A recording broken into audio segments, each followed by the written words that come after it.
Para. Ahí tenés. ¿Todos escucharon eso o solo yo lo escuché? Sonó. Esta reunión está siendo grabada. Está Bueno, bien, está bien. hoy vamos a ver culpabilidad. Ahora Mati va a hacer una breve introducción.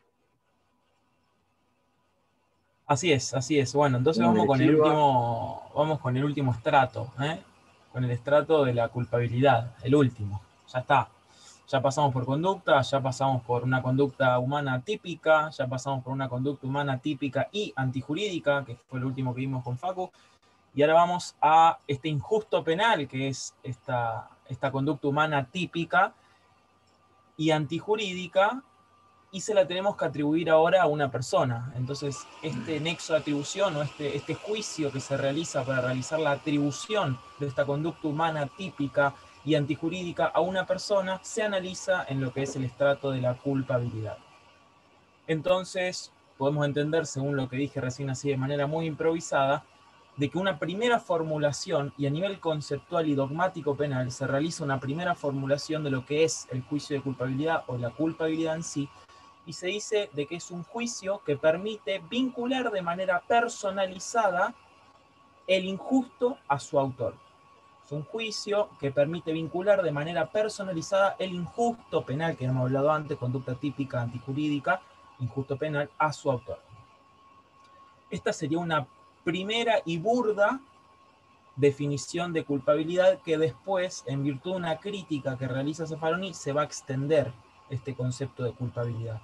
Entonces nosotros ya tenemos primer concepto de culpabilidad, juicio que permite vincular de forma personalizada el injusto, esta conducta típica y antijurídica, como bien lo que dice Zaffaroni, injusto penal, con el autor, con la persona.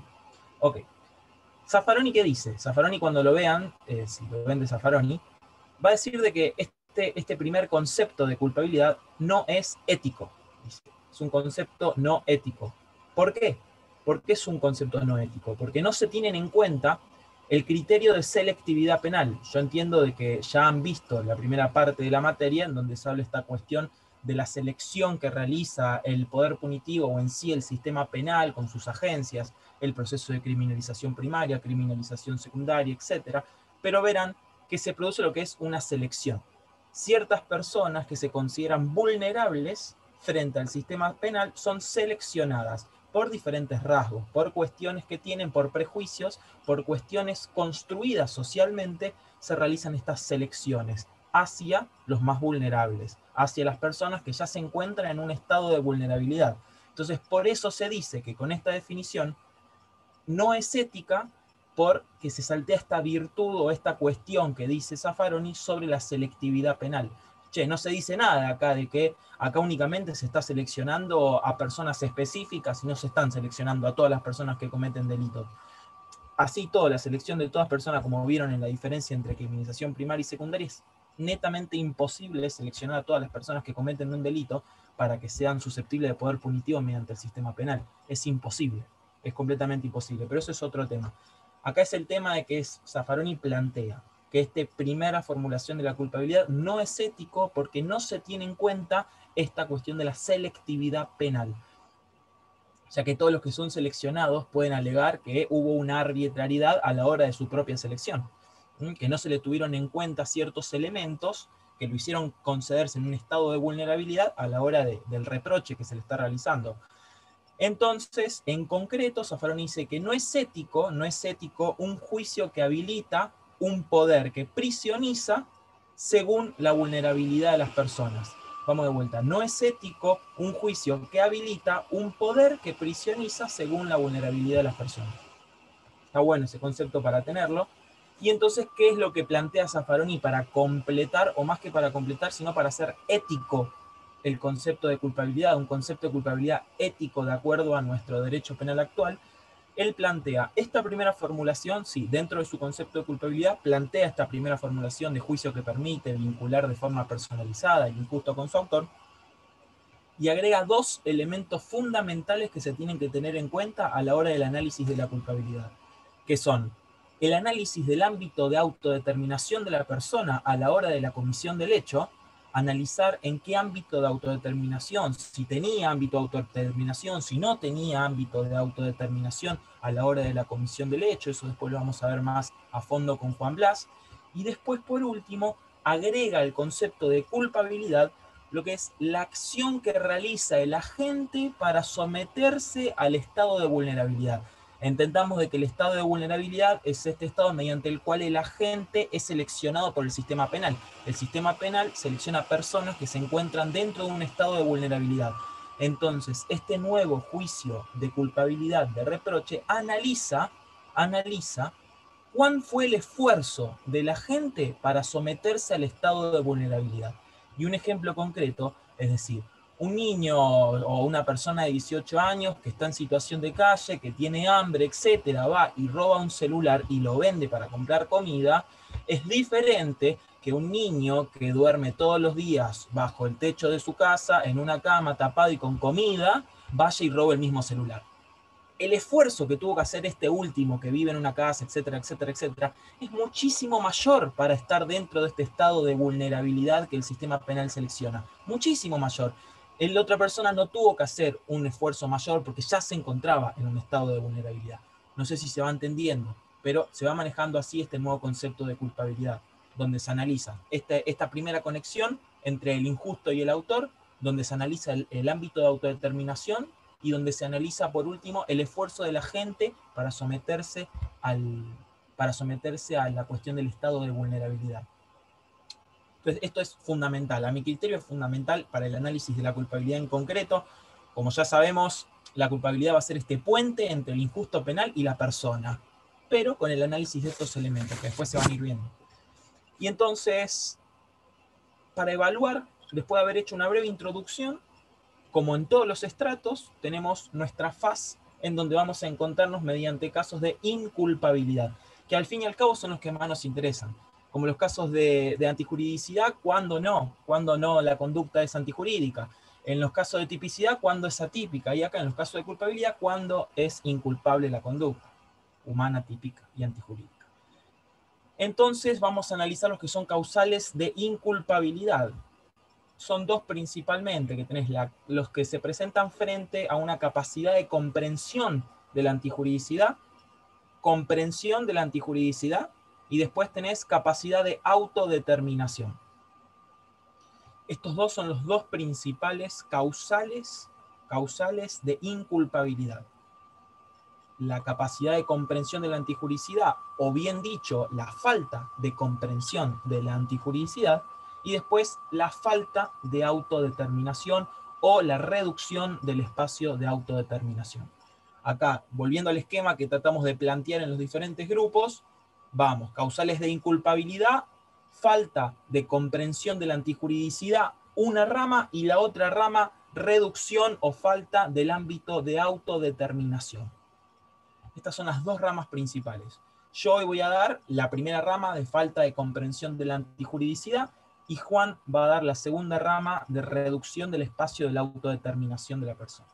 Entonces, yendo a este esquema, vamos primero con la falta de comprensión de la antijuridicidad. Dentro del mismo esquema se van a subdividir dentro de esta falta de comprensión de la antijuridicidad en lo que son causales de inimputabilidad o incapacidad psíquica, que hay que distinguir con la incapacidad psíquica que deriva en una falta de conducta, es fundamental, ahí directamente no hay conducta y se queda en el primer estrato de conducta. Acá hay que distinguirla con eso, está bueno siempre hacer esa distinción. Y después, además de los causales de inimputabilidad, se van a dar lo que son los errores, o también llamados errores de prohibición. Entonces, dentro de esta falta de comprensión de la antijuridicidad, tenemos dos flechas, una que dice los causales de inimputabilidad o incapacidad psíquica, y la otra errores de prohibición. Esto está bueno analizarlo también con el artículo 18 y 19 de la Constitución Nacional, hablan de la cuestión de la lesividad, del principio de culpabilidad, todo esto va de acorde. Si nosotros tenemos que relacionar directamente un principio constitucional que vimos en la primera parte de la materia con este estrato, es claramente el principio de culpabilidad, en donde siempre se tiene que dar este juicio de reproche en virtud del dolo y en virtud de la culpa, hasta el dolo y culpa del autor, para que se pueda ser responsabilizado penalmente. En eso consiste el principio de culpabilidad, más o menos. Y entonces, viniendo de este esquema, causales de inimputabilidad.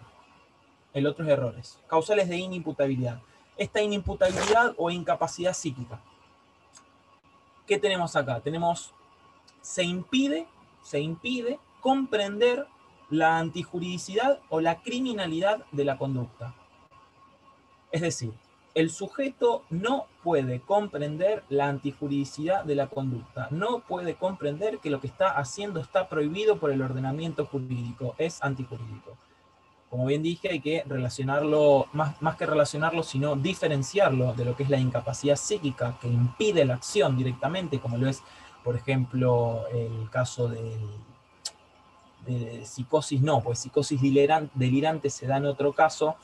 El caso, por ejemplo, de quien está en un estado de epilepsia y durante el estado de epilepsia emite algún tipo de movimiento, etcétera, y lesiona a otra persona, esa persona no se considera que tiene conducta y directamente se elimina desde el primer estrato. Acá se empieza a analizar ya las cuestiones con una conducta, esta conducta típica y antijurídica. Y vamos a ver unos ejemplos más adelante para poder esclarecer un poco. Entonces tenemos la cuestión de la inimputabilidad o incapacidad psíquica dentro del ámbito de la culpabilidad. ¿Dónde lo vamos a ver nosotros a esto principalmente? En el Código Penal. Claramente en el Código Penal se va a dar en el artículo 34, inciso 1, que es como todo prácticamente en lo que es derecho penal, parte general. El artículo 34. Bueno, el artículo 34, inciso 1, nos va a decir de forma fraccionada, yo lo fracciono, pero no lo dice de corrido, nos va a decir, no haya podido por insuficiencia de las facultades o alteraciones morbosas de las facultades dirigir sus acciones, bla, bla, bla, etc. Pero acá los dos elementos fundamentales que se encuentran dentro de la inimputabilidad o incapacidad psíquica son insuficiencia de las facultades y alteraciones morbosas de las facultades. Estos dos elementos que tiene la inculpabilidad o la inimputabilidad o incapacidad psíquica, se los considero, la doctrina, la dogmática penal los considera como perturbación de la conciencia. Está bueno aclarar el tema y el criterio de perturbación de la conciencia porque lo distingue de lo que es la inconsciencia. Otra vez remitiéndome a esta comparación con la falta de conducta en el primer estrato. Acá hay una perturbación. El grado de conciencia hay, pero está perturbada. En cambio, en el primer estrato de la conducta no hay directamente conciencia. Entonces, frente a estos dos elementos fundamentales que se tienen que dar, haciendo un recuento y un análisis. Mi caso es causales de inimputabilidad, falta de comprensión de la antijuridicidad 1, reducción del espacio de autodeterminación otro. Dentro del de falta de comprensión de la antijuridicidad tenemos los causales de inimputabilidad, que lo estoy diciendo en este momento, y dentro de estos tenés insuficiencia de las facultades o alteraciones morbosas de las facultades. Y después errores, que errores de prohibición lo voy a decir después. Pero ahora vamos a meternos un poco dentro de lo que es insuficiencia de las facultades. ¿Qué se entiende por insuficiencia de las facultades? Zaffaroni dice que no es necesario que la insuficiencia de las facultades tengan origen morboso. Sigue así la otra, que es alteraciones morbosas de las facultades. Acá en caso de las insuficiencias de las facultades no es necesario el origen morboso. Por ejemplo, la falta de sueño o el agotamiento, plantea Zaffaroni, pueden ser causales de insuficiencia de las facultades. Obviamente siempre dependiendo del caso en concreto y el análisis de cuestión. Pero lo principal a la hora del análisis de la insuficiencia de las facultades es el análisis o incluir lo que abarca que sería las oligofrenias. Zaffaroni lo plantea y dice que las oligofrenias son los que abarcan las insuficiencias de las facultades. ¿Qué son estas oligofrenias que plantea Zaffaroni? Es una falta de inteligencia que se puede dar de manera congénita. ¿Qué quiere decir? Que ya naciste con esa falta de inteligencia, por ejemplo, las psicosis endógenas, como lo es la esquizofrenia. La esquizofrenia es un claro causal de falta de inteligencia congénita, que es una oligofrenia. Y después se puede dar, si no, por lo que es una exógena. Las que son producidas por algún padecimiento, es una manera exógena, una psicosis exógena, que podría ser, por ejemplo, causada por alguna enfermedad proveniente anteriormente, que no sea congénita, que no sea nacida. Pero esas son diferentes oligofrenias que después lo ven en el manual que están. Pero la insuficiencia de las facultades abarcan las oligofrenias. A su vez también Zaffaroni, dentro del análisis de la insuficiencia de las facultades, analiza el miedo e interpreta que, obviamente depende del caso en concreto, el miedo también puede ser incapacitante. Es decir, de que el miedo puede actuar como insuficiencia de las facultades dependiendo del caso en cuestión, obviamente. Está bueno mencionarlo. Y a su vez también un tema muy interesante que se menciona, en donde también se van viendo lo que son violaciones a principios constitucionales o no, dependiendo la doctrina que se tome para el caso. ¿Qué pasa con el trastorno mental transitorio? O más bien llamado el caso de la embriaguez. Entonces, si yo cometo un delito estando ebrio, ¿qué es lo que sucede? Tengo alteradas mis facultades, tengo insuficiencia en las facultades, dependiendo. En el caso de la embriaguez, ¿qué se analiza? Se analiza el estado de embriaguez. Se analiza si es una embriaguez completa o no, que eso se da en virtud de la graduación alcohólica que se tiene con respecto al cuerpo en particular que tiene en sangre. Cada cuerpo debe tener una graduación alcohólica diferente para que pueda darse este estado de embriaguez completa. Entonces, para que se dé este estado de embriaguez completa, tienen que suceder esas circunstancias, esas cuestiones médicas, y en donde se tiene que ver el grado de alcohol. Bueno, otro tema. Estado de embriaguez. ¿Qué es lo que sucede cuando hay un estado de embriaguez y se comete un delito mediante un estado de embriaguez? ¿Qué es lo que sucede? Lo que sucede. Hay dos, no teorías, sino dos principios que intentan darle una solución a qué pasa si se comete un delito mediante un estado de embriaguez. ¿Alguien ha dado este tema o alguien sabe qué teoría o qué principio se utiliza o se quiere utilizar para este caso, en el caso de la embriaguez?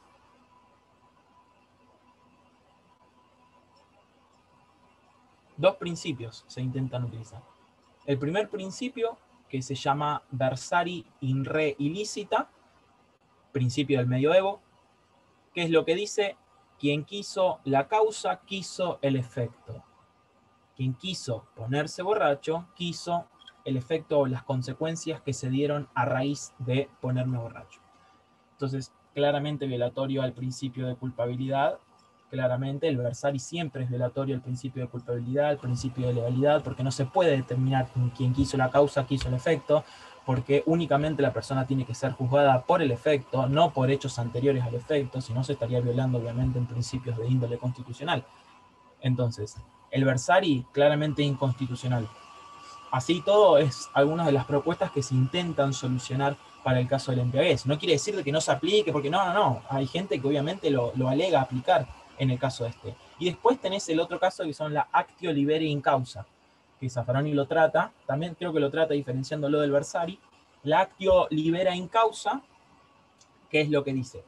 Dice de que se tiene que tener en cuenta lo que hizo no al momento del hecho, sino en su causa. O sea que es determinante lo que hizo al momento de la causa y no al momento del hecho. Entonces, es decir, si yo me alcoholicé accidentalmente, sin prever ningún resultado posterior, según la actio libera in causa, no va a pasar nada. Si yo me alcoholicé voluntariamente, pero no tuve la disposición o la intención de generar o de cometer algún delito, tampoco se da. En cambio, la actio libera in causa plantea de que si yo me emborraché voluntariamente con la finalidad de cometer un delito, ahí sí se va a dar la culpabilidad. Ahí sí se da la culpabilidad.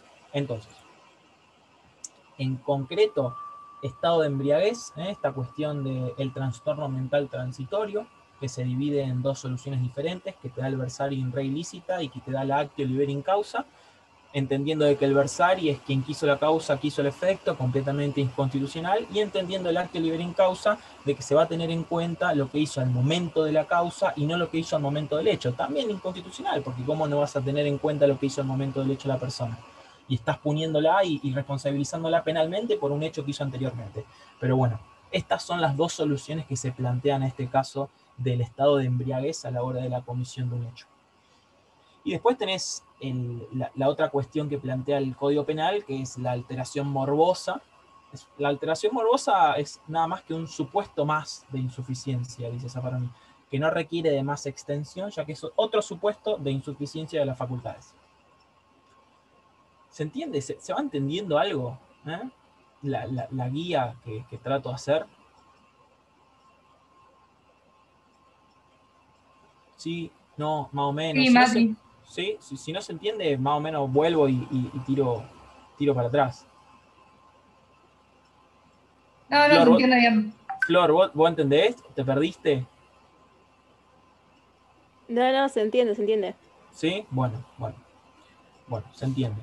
Entonces, habiendo más o menos desarrollado esto, volvemos al esquema a ver si queda. Causales de inimputabilidad son dos: falta de comprensión de la antijuridicidad, reducción del espacio de autodeterminación. Dentro de la falta de comprensión de la antijuridicidad, yo no entiendo que la falta de comprensión, no entiendo de que lo que estoy haciendo es antijurídico. Frente a esta falta de comprensión de la antijuridicidad, nos encontramos con dos situaciones: causales de inimputabilidad o incapacidad psíquica, que son insuficiencia en las facultades y alteraciones morbosas en las facultades, o llamados también perturbación en la conciencia, que son los que desarrollamos recién, esta cuestión de las oligofrenias, etcétera, etcétera. Y el otro, además de causales de inimputabilidad, que son estos dos que dijimos, son errores. Se presenta una falta de comprensión de la antijuridicidad con los errores. Errores de prohibición. Estos errores de prohibición también son fundamentales. Fundamentales a la hora del examen también, pues se recontra toman lo que son errores de prohibición. Se recontra toman.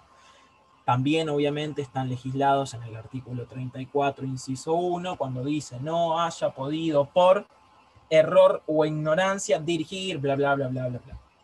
Error o ignorancia. Errores de prohibición. Tema fundamental, errores de prohibición.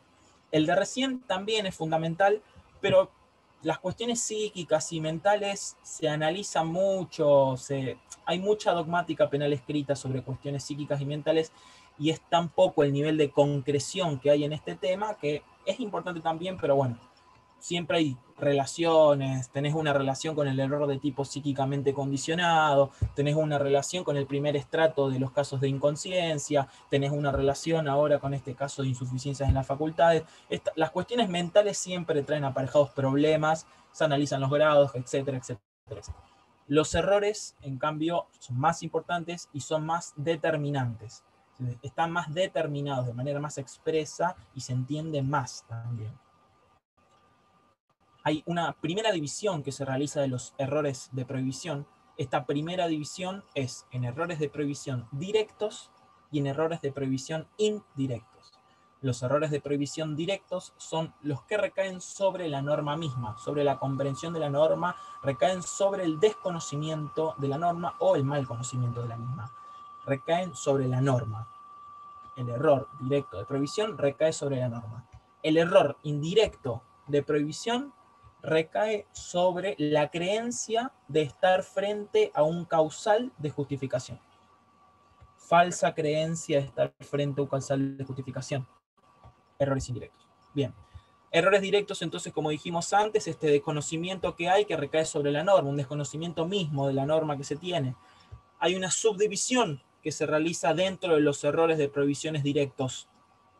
Se da directo, se divide en de prohibición, de vuelta también, o sea, es errores de prohibición directos de prohibición, los cuales implican un desconocimiento o mala interpretación de la norma. Un ejemplo sería que la norma esté derogada. Yo pensé que la norma estaba derogada, no lo estaba la norma derogada, por lo tanto lo que hizo es responsable penalmente por el hecho que hizo, pero yo digo, no, yo pensé que la norma estaba derogada, no pensé que estaba aún en funcionamiento. Entonces ahí yo que voy a plantear como defensor de ese sujeto, bueno, un error de prohibición directo de prohibición.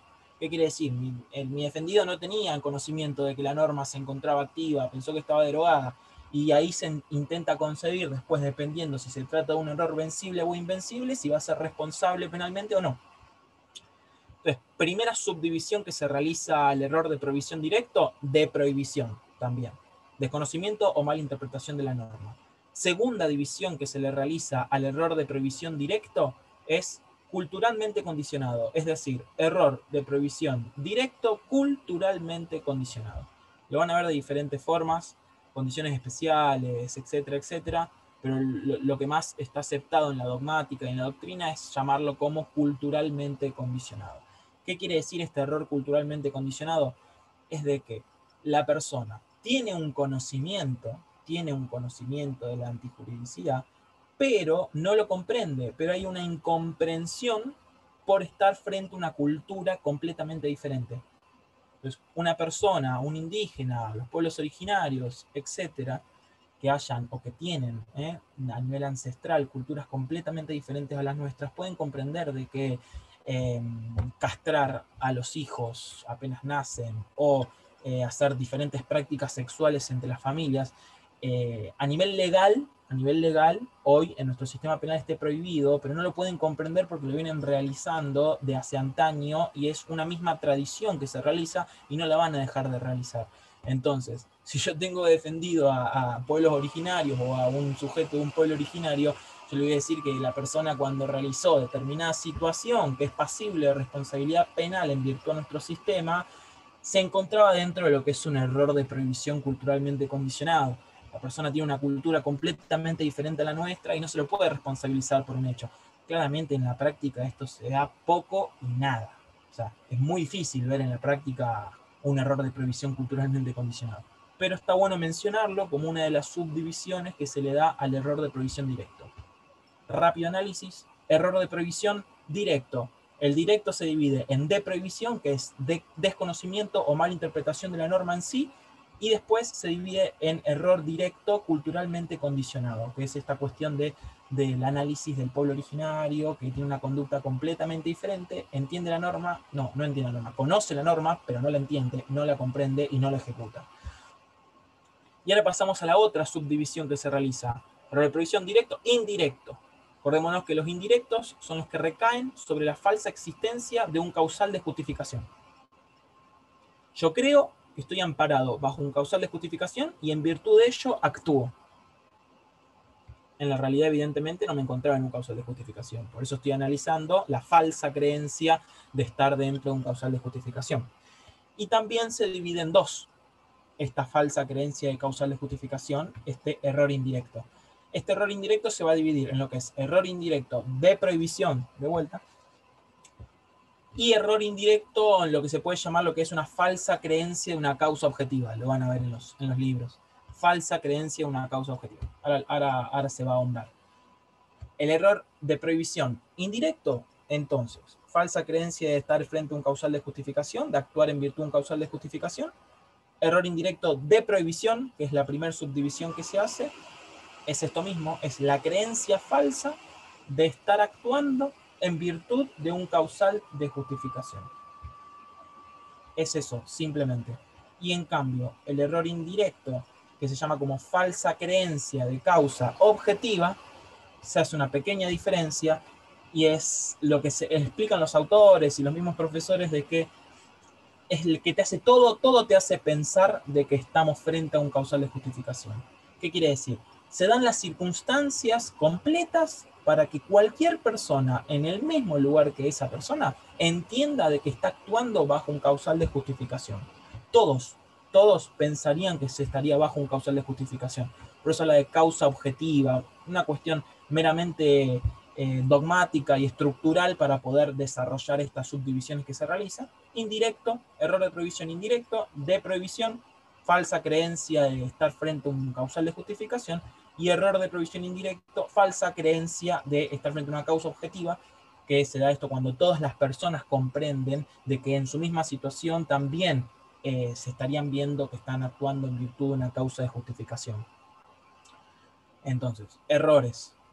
Error de prohibición, error directo de prohibición, error directo de prohibición y culturalmente condicionado, error de prohibición indirecto, de prohibición y falsa creencia de causa objetiva. Zaffaroni, cuando desarrolla este tema en error de prohibición, hace un análisis más extendido, como con 7 supuestos de error de prohibición, que está bueno para que lo vean, pero principalmente en lo que se hace hincapié son en estas cuestiones. Error directo, desconocimiento que recae sobre la norma, en de prohibición y culturalmente condicionado, y error indirecto en la creencia de que estamos frente a un causal de justificación, que se divide en de prohibición y falsa creencia de causa objetiva. Es lo fundamental. Y después, por último, siempre cabe el análisis de lo que es el error de prohibición, si es vencible o invencible. En el caso que sea vencible, Zaffaroni plantea de que se puede dar una menor pena, que el juez puede disponer una menor pena en caso que estemos frente a un error vencible. En caso que sea un error invencible, directamente se elimina la culpabilidad. Corta, se eliminó la culpabilidad si el error es invencible. Entonces, como esquema general, estaría bueno que les quede esta cuestión introductoria de lo que es el principio de la culpabilidad, lo que es la culpabilidad, el estrato de la culpabilidad, el desarrollo del concepto de culpabilidad, esta primera valoración que se hace, la reforma que le realiza Zaffaroni haciendo ética el concepto de culpabilidad, agregando el análisis de la autodeterminación y también del esfuerzo que hizo la gente para someterse al estado de vulnerabilidad, analizar los conceptos, más bien los causales de inculpabilidad, que se comprenden como la falta de comprensión de la antijuridicidad y la reducción del espacio de autodeterminación. Dentro de la falta de comprensión de la antijuridicidad tenés los causales de inimputabilidad, alteración morbosa de las facultades e insuficiencia de las facultades con todo lo que analizamos, y después tenés el otro supuesto que son errores de prohibición dentro de falta de comprensión de la antijuridicidad. Errores de prohibición directos, errores de prohibición indirectos, con sus respectivas subdivisiones, así tipo esquema. Y ahora ese sería como el esquema general, y nos quedaría completar este esquema general con el otro supuesto, con el otro causal de inculpabilidad, que es la reducción, que es estar frente a un espacio reductor de lo que es el ámbito de autodeterminación, tener un ámbito de autodeterminación reducido, que Juan nos va a decir que es tener un espacio de autodeterminación reducido. Así que Juan, te paso la posta, mandale. Dale, escuchame, Mati, yo justo te estaba por comentar que ahora en 5 minutos está quedando ahí, viste que. Pero bueno, lo Sí, seguimos. Bien, sí, sí, mandale y después cualquier cosa entramos al mismo. dale. Bueno, yo ahora vamos a hablar un poco de la falta de culpabilidad por la reducción de la autodeterminación. En este supuesto vamos a ver el estado de necesidad exculpante y la coacción. Sería bueno empezar para que se entienda mejor con la diferencia entre estado de necesidad exculpante y estado de necesidad justificante. En principio, tenemos que tener en cuenta que el estado de necesidad justificante se ubica dentro de la antijuricidad del delito, que es la segunda categoría dogmática de la teoría del delito, donde se analiza si hay algún tipo de causa de justificación que genere la conducta típica, o más bien la conducta que en un inicio tiene indicios de ser ilícita y de ser contraria al ordenamiento jurídico. Para ver si realmente contraviene a este o si por el contrario es una conducta que se encuentra justificada. Entonces ahí se justifica el daño a un bien jurídico para evitar a uno mayor. Entonces existe un conflicto entre intereses jurídicos. En el estado de necesidad culpante, que es el que vamos a hacer hincapié ahora, pero bueno, está bueno ir haciendo la distinción, ahora lo vamos a ir haciendo esa distinción a lo largo de todo esto.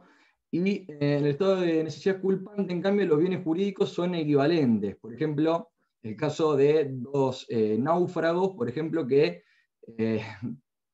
como ahí en Titanic, que decide salvar una tabla, uno decide salvar su vida, digamos, dejando que la otra persona se muera. Entonces, en este caso vemos que hay un injusto penal, no hay una causal de justificación.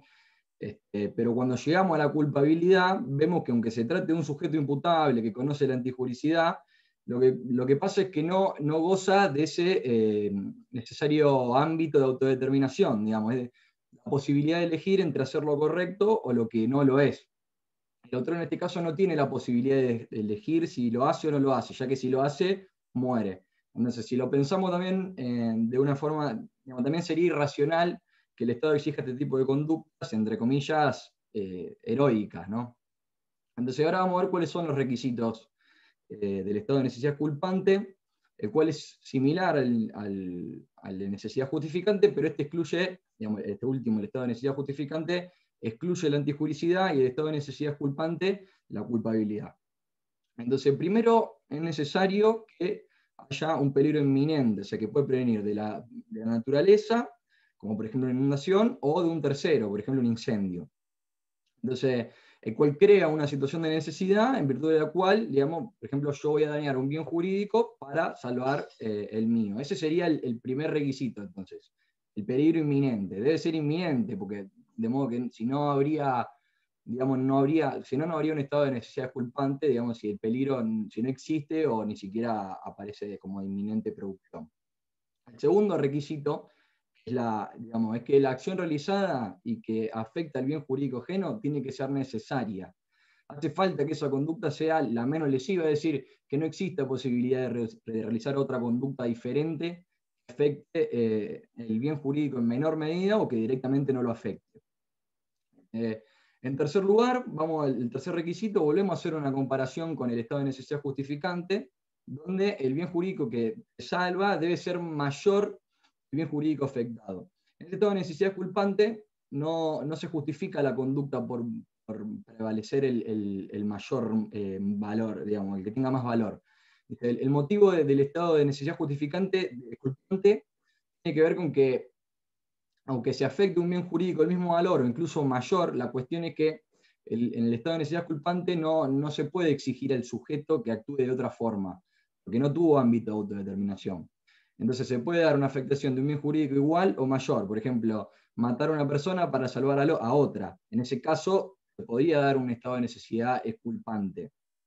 Incluso puede invocar un estado de necesidad culpante, incluso quien provoca la misma situación, cosa que ahí hay otra diferencia con el estado de necesidad justificante, que en este último, en el caso de que uno provoque ese estado, no podría proceder el justificante, pero sí eventualmente el exculpante. Bien. ¿Querés que sigamos? ¿Querés que entremos ahora? Porque dice menos un minuto. Sí, si no, la cortás y volvemos a intentar entrar por el mismo link. Bueno, dale, ahora vamos a ver un poco qué pasa cuando hay errores sobre la exculpación, digamos. Vamos a hacer más o menos el curso que vimos recién del náufrago, pero en otro contexto.